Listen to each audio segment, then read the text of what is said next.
हम लोग politically dead हैं। We the Muslims of India are politically dead. That's why anybody can raise a finger towards us. इसीलिए हम भारत के मुसलमान खुशी के मारे, बदनसीबी के मारे, पॉलिटिकली हम लोग कसम खुदा की डेड हैं। इसीलिए कोई भी आओ, कुछ भी कह जाओ, सुन लेंगे। हमारा काम ही सुनना है कि मुसलमानों के ऊपर कानून का डंडा सबसे तगड़ा लगता है। कभी सोचा साहब आपने? क्योंकि हम लोग एक्सपेरिमेंट करने वाले चूहे हैं। मार के देखो, इसे मारने में कितना मजा आता है। ये कानून इस तरीके से लगा, इस पे लगा के देखो।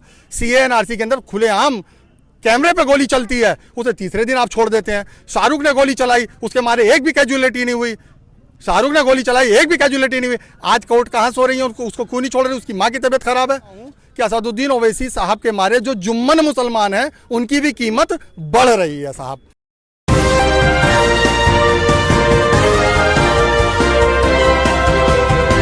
किठौर विधानसभा 46 में मैं मौजूद हूं। अभी बैरिस्टर असदुद्दीन ओवैसी का भाषण मंच से आप लोगों ने सुना, पर अब जो सियासत गरमाई है उत्तर प्रदेश में उनके आने से, उसके बारे में बात की जाएगी।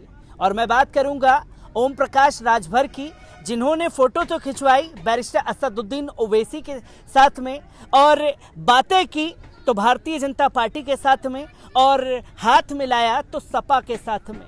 और ये दर्शाता है ओम प्रकाश राजभर की जो पूरी गतिविधि थी कि देश में मुसलमानों की राजनीतिक स्थिति को किस तरीके से हाशिए पर धकेलने की कोशिश की जाती है। मैं सर आपसे जानना चाहूँगा, जिस तरीके की राजभर ने ये पूरा प्रोपेगेंडा रचा, उसे किस तरीके से देख रहे हैं आप? सर, ये मेरे अधिकार क्षेत्र से बाहर की बात है। पहली चीज़, इसे मेरे बैरिस्टर साहब इंशाअल्लाह ताला बहुत अच्छी तरीके से हैंडल कर लेंगे। दूसरी चीज़ सर, गठबंधन करना, गठबंधन किससे करना, ये सर मेरा काम नहीं है। राजभर साहब के साथ राजभर साहब का समाज है। दूसरी चीज़ जो मैं कहना चाहता हूँ, अभी भी उनसे गठबंधन हो सकता है या नहीं हो सकता, गॉड नोज बेटर, खुदा जानता है, मैं नहीं जानता। दूसरी चीज़, हमारे माननीय मुख्तार अहमद अंसारी साहब, इनसे गठबंधन करके एक उन्होंने पार्टी बनाई थी। मुख्तार अहमद अंसारी साहब ने, उस पार्टी का नाम था कौमी एकता दल। उन्होंने इनसे गठबंधन किया। उनके कहने के बाद मुख्तार अहमद अंसारी साहब के कन्वेंसिंग, उनके परिवार के द्वारा कन्वेंसिंग करने के द्वारा भी राजभर ने कभी भी वोट मुख्तार अहमद अंसारी साहब को नहीं दिया। तो अब हमें उनसे उम्मीद तो नहीं थी, बस ये था कि एक प्लेटफॉर्म है, बराबर में एक पतवार के ऊपर पैर रखने का है। लेकिन वो पतवार कितनी फिसली और कितनी छिलछिली है, हम इस राजभर साहब को डॉक्टर मसूद साहब के टाइम से जानते हैं। अब हम 42 साल के हो चुके हैं, हम इनकी रग रग से वाकिफ़ हैं। कल को हमारा गठबंधन किसी से ना हो, हमारे समाज के 19% जो हैं, उनमें से अल्लाह ताला मैक्सिमम वोट अगर हमारी तरफ से आ जाए तो राजभर फिर बात कहीं करेंगे, इशारे कहीं करेंगे और आके नमन असदुद्दीन ओवैसी साहब के पास इंशाल्लाह करेंगे। बात सारी है कि मेरा समाज खुद कितना सुधर के असदुद्दीन ओवैसी के पास वोट की गठड़ी ला के डाल दे। क्योंकि उत्तर प्रदेश में जब से बैरिस्टर असदुद्दीन ओवैसी आए हैं, तब से एक आरोप जो बार बार कभी कांग्रेस लगाती है, अब सपा लगा रही है। बंगाल में गए तो ममता बनर्जी भी यही आरोप लगा रही थी कि वोट काटने के लिए आ गए हैं और ख़ासतौर पर मुसलमानों को भड़काने के लिए आ रहे हैं। देखिए, ममता बनर्जी के बारे में मैं सिर्फ इतना कहना चाहूँगा कि आप वर्तमान अपना जो है उसे दुनिया देखती है। भविष्य के बारे में मेरे खुदा ने कह दिया कि किसी को कुछ नहीं पता, लेकिन हिस्ट्री तो सबकी रहती है, टाइमलाइन तो रहती है ना सर। आप पिछली बार उठा के देख लीजिएगा, जब असदुद्दीन ओवैसी साहब वहाँ नहीं थे तो इसने कितने मुसलमानों को, इसी ममता दीदी ने कितने मुसलमानों को कैबिनेट दी थी, कितने मुसलमानों को मंत्री बनाया था। और आप किसे असदुद्दीन ओवैसी साहब का इंजेक्शन पाने के बाद कितने सारे मुसलमानों को किया।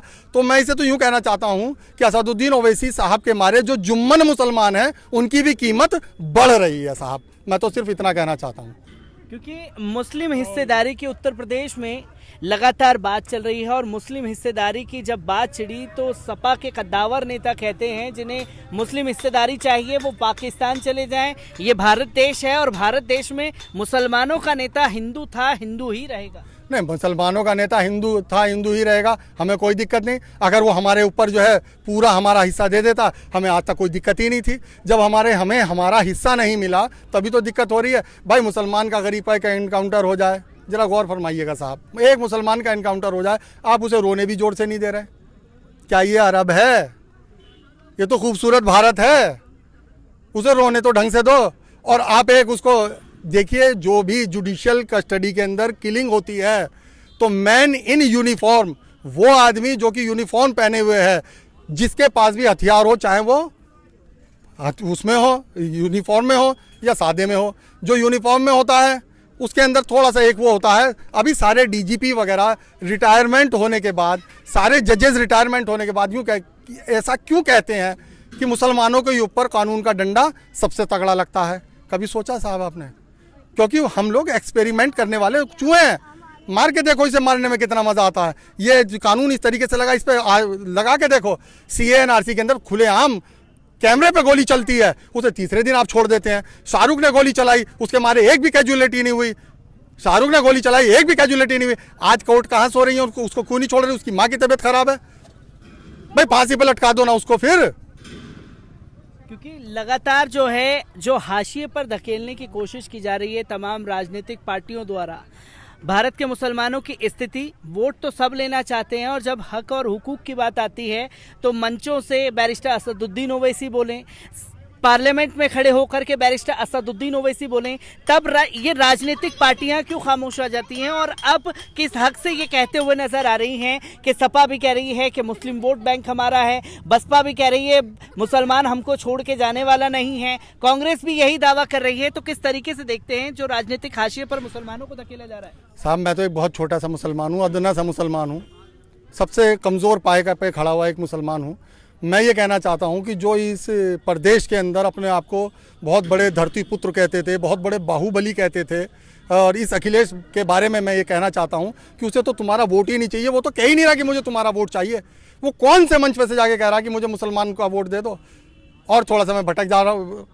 अभी इनका भाई समाजवादी पार्टी में शामिल हुआ, मुख्तार अहमद अंसारी साहब का, उसी के साथ 3 लोग और शामिल हुए। उन तीनों के तो नाम लिखे गए बड़े बड़े, उन तीनों के की तो बड़ी बड़ी वो आई, और उनका नाम छोटा सा इतना सा कोने में लिख दिया गया कि इनके भाई भी सपा में शामिल हुए। अब मुसलमानी बेकार में खुश हो रहा है, मुसलमानी बेकार में जो है पीछे पीछे घुसा जा रहा है, तो अखिलेश को वोट लेने में क्या बुराई भाई? वो तो बढ़िया हो जाएगा। 14 थाने 15 थाने मेरे मेरठ के अंदर है, 14 थाने बना देगा, 14 थानेदार बना देगा उनको, अपने यादवों को। उनके जो है 200 करोड़ के मकान बनने लगेंगे, उनके खूब होने लगेंगे। और मकान किसके टूटेंगे? हाजी गल्ला जैसों के, हाजी निजाम जैसों के। कल को जब मकान टूटेंगे हाजी गल्ला जैसों के, कितने दरोगाओं से छीनी जा रही है उनकी पुरानी प्रॉपर्टी, कितने डीएम से छीनी जा रही है पुरानी प्रॉपर्टी, कितने एसएसपी से छीनी जा रही है पुरानी प्रॉपर्टी। बताओ ना, कितनी प्रॉपर्टी किसके द्वारा छीनी जा रही है? कितने सरकारी अफसरों के ऊपर कितना मुकदमा कायम हो रहा है? एक अफसर को पूरी जिंदगी में कितना पैसा मिला? सब डॉक्यूमेंटेड है, सब डॉक्यूमेंटेड है कि नहीं है सर? अब उसके पास 300 करोड़ रुपए का नैनीताल में स्कूल कहां से आया? तो हाजी गल्ला ने अगर कहीं से चोरी करके तो पहले वहां का जो हल्का इंचार्ज है, जो SHO है, उसको पकड़ते हुए तो आपकी नानी मरती है। क्यों? क्योंकि पहले हिंदू बाद में जाति, पहले हिंदू बाद में जाति, और खा रहा है तो हम सब भांति भांति। और एक बेचारे ने इकट्ठा कर लिया कहीं से कुछ करके, चोरी डकारी करके, उसका तुम गिरा दो मकान बुलडोज करके। तो भैया आपकी राजा, हम तो प्रजा, जैसा चाहो वैसा मार लो, हमें तो सब बर्दाश्त है। जैसे कि आपने 2 बार इंटरव्यू के दौरान जिक्र किया मुख्तार अहमद अंसारी साहब का। मुख्तार अंसारी साहब 2017 की बात की जाए तो सपा से गठबंधन के लिए जा रहे थे, अखिलेश यादव ने साथ नहीं लिया, बसपा के साथ जाना चाह रहे थे, अंत में आकर के अनाउंसमेंट हुआ बसपा के साथ जाएंगे। अब 2022 में फिर से चुनाव है, समाजवादी पार्टी में उनके भाई जो हैं वो शामिल हो चुके हैं, और मायावती ने ऐलान कर दिया कि इस बार हम बाहुबली मुख्तार अंसारी का टिकट काटेंगे। जितने भी बसपा में नेता हैं उन्हें कभी बाहुबली नहीं कहा जाता, भारतीय जनता पार्टी के नेताओं को बाहुबली नहीं कहा जाता।